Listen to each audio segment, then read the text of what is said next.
କୁହନ୍ତୁ ସାର୍। मो एसिया सबर कुटासिंह ग्राम पंचायत सरपंच देखु गतकाली जो दुखद घटना घटला आम अंचल गंपुर अंचल आउ जो प्रबल जो वर्षा पवन एवं गड़गड़ी रे आम अंचल जो मैंने अच्छा मो पाखर अच्छा गाई सेवक मैंने बड़द सेवक मैंने केते दुखद घटना आउ म्यूनिसिपालिटी 7-8 गाई बड़द एवं जो मो कुटासिंह ग्राम पंचायत जो गोटे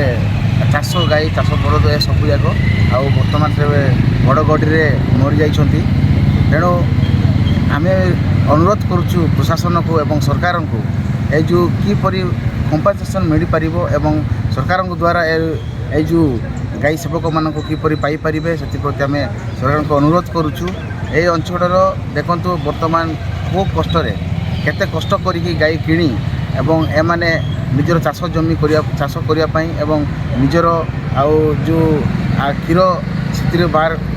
बाहरी मार्केटिंग करी एवं से निजर प्रतिपोषण करने से करते किंतु वर्तमान दुखद विषय आउ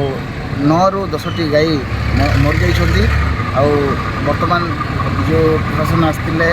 रेवेन्यू डिपार्टमेंट डॉक्टर भी आसते आउ उत्साह दे जाइछंती एवं आश्वासना देइछंती सरकार किसी साहाय्य करने कि आम भी आम सरकार किसी पाई पारिबे एवं प्रतिपोषण हो पार से प्रति आम सार को भी आम अवगत कराइबू। धन्यवाद। सिद्धार्थ साबर भ्राम्यमाण प्राणी चिकित्सक गंपुर काली संध्या 5टा अध्याय बिजुली होना 9टा गाई गोरु मरचंती से 4टा गाई 2टा बलद 3टा बाछुरी अच्छा काली राति प्रिलिमिनारी रिपोर्ट पठाई गवर्नमेंट को आज सकाଳେ सब सरी पुणी पोस्टमार्टम रिपोर्ट सांगे सब कागजपत्र पठाब आटा एसआरसी कमिटी को फरवर्ड हम तापर से कंपेनसेसन तार दिया गोटे बाछुरी जोटा